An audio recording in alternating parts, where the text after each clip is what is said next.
Hi everybody. I wanted to talk about 2016 planners today, which I know is a little bit unusual.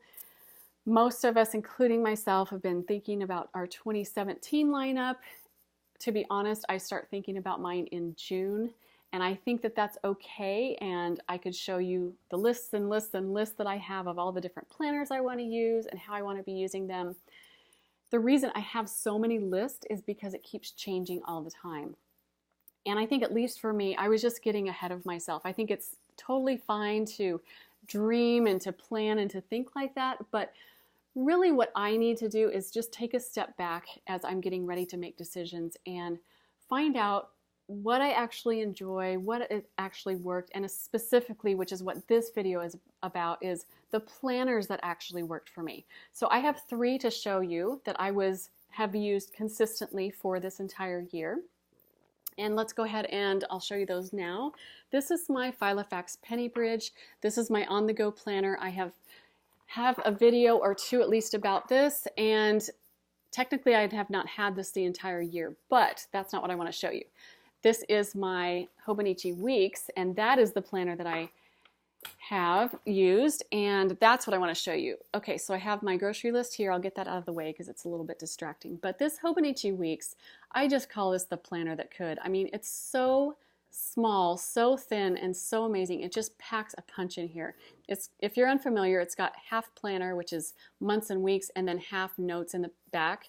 And in a nutshell, I have just used that for my just big picture when I'm out and about. If somebody asks me if I'm available at a certain time or date, or I'm making an appointment, that's what I needed this for, as well as and I'll show you back here, the notes on the right hand side I was using for basically my sermon notes, but also any quotes or a phone number I needed to write down, really quick information from a doctor, or just a task that I need to do and need to make a note to myself so I don't forget it, and I could put that down when I got home.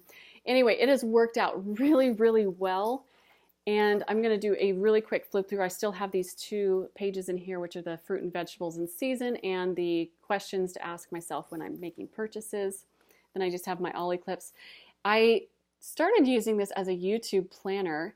If you're not familiar with the Hobonichi Weeks, it actually starts the 1st of December with a few extra pages on top of that, and so really quickly at the beginning of January, I realized that that was not really going to work. That wasn't the best purpose, and I wanted to use it for my on-the-go planner. So it worked out really, really well for that. My next one is the Day Designer. This is the collaboration with Blue Sky, the one that you can buy at Target. And this one, I wanted to include this, even though this is an academic planner. So that means it started July 1st, because since that date, I have used this very consistently. Obviously, it being the Day Designer, it's a daily planner. And again, I have videos on this and how I've used it in detail, but I just need the dirty planning, which is what Amy Loves Paper calls, but just that nitty-gritty details of the day, the to-do list, all the things that you need to get done, appointments. And I also like to have how I want my day to flow. And so that's what this is all about. It's kind of the same thing with the Hobonichi Weeks, where some pages are used more than others. It's going to be kind of hard to see because I have a pen that was really hard to, it's very, very light. But so you can see a few stickers in the beginning, but mainly it's just that basic planning for my day. And then last but not least is my top-down planner. I would say that this is probably the most surprising planner that I was consistent with. This, if you're unfamiliar, I do have a lot of videos on this one as well. The top-down mentality is just not just what you want to get done for the month or the week, but really your life. Who do you want to be when really what do you want to accomplish, those long-term types of goals? And then you break it down into your planner. So it's a little bit different way of thinking, but very effective. And I use this the entire year as well. Same thing with the other planners. I'll do a quick flip through. I think there's just a few note pages I have left, and a few meeting notes, a few of the, what are they? They're back here. The mind maps, that's right. I could not remember what those were called. And then here's the actual planner. As you can see, lots of writing on some weeks, a little bit sparse on other ones, but that's kind of how life is, right? But I've really enjoyed using this planner and breaking up my categories and then figuring out how to schedule those in. So that's what that looks like.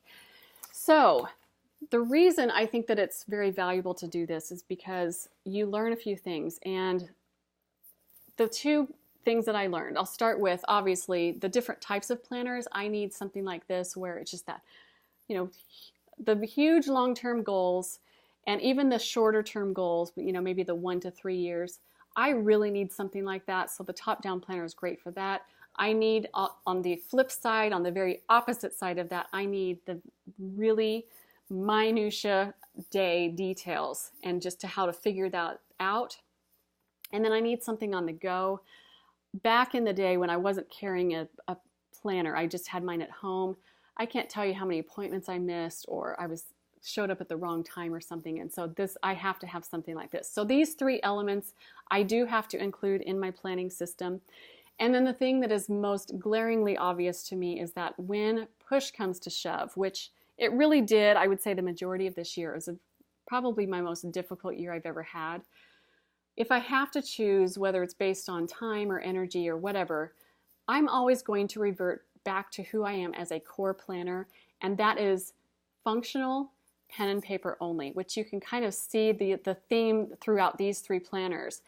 I have used all of my other planners. You guys know how many I have, and I've been in and out of those all year, so I don't feel like those were wasted, but these are the ones that I use consistently, and I really need to take that information and as I'm going forward to come up with my system for next year. I thought I had it all worked out, but this is kind of slapping me in the face a little bit. I knew this information, I really did, but I need to take this into account a lot more than I was going forward. So anyway, I hope this has been helpful. If you have done like I have and just kind of thought about what's working, I would love to hear what has worked for you as well. Thanks for watching, and I will talk to you again soon.